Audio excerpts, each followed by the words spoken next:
उस तरह की भजन शैली हो तो दर्शन देते नहीं, खेलते हैं साथ। दर्शन देने की तो बात अलग है कि आए और गए, खेलते हैं साथ।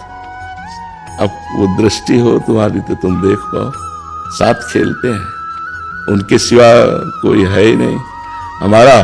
तो हमारे को वो कितना सुख देते हैं तुम्हें कैसे बताएं। दर्शन की तो हम इसीलिए स्पष्ट अपने को कह रहे हैं कि किसी दूसरे के प्रमाण की जरूरत नहीं। 1 2 बार 4 बार की बात थोड़ी है, खेलते हैं साथ। और वृंदावन है, यहाँ एक से एक सिद्ध रसिक है जिनके प्रिया प्रीतम गोद में खेलते हैं।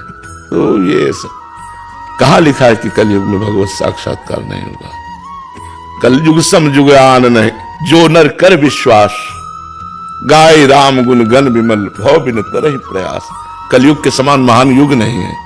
यदि भजन किया जाए तो, झूठ बोला जाए, शराब पिया जाए, व्यभिचार किया जाए, जुआ खेला जाए तो तुम्हारा नाश कर देगा फिर कलयुग।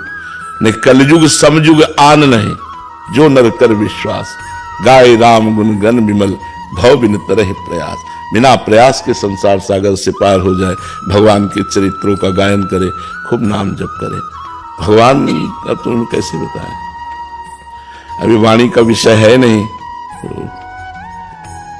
भगवान दर्शन देना चाहे तो यहाँ जैसे दर्शन तो अगर हमें देना चाहेंगे तो हमें ही दिखाई देंगे, आपको दिखाना चाहे तो आपको केवल दिखाई देंगे, क्योंकि वो दृष्टि जागृत होती है।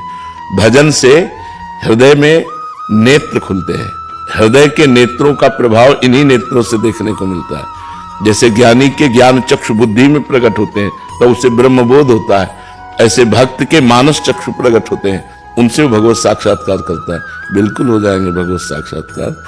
और कितने भाई जी, राधा बाबा, इन सबको भगवत साक्षात्कार खूब डट के हुआ है, ऐसे चरण स्पर्श किए हैं प्रिया प्रीतम के।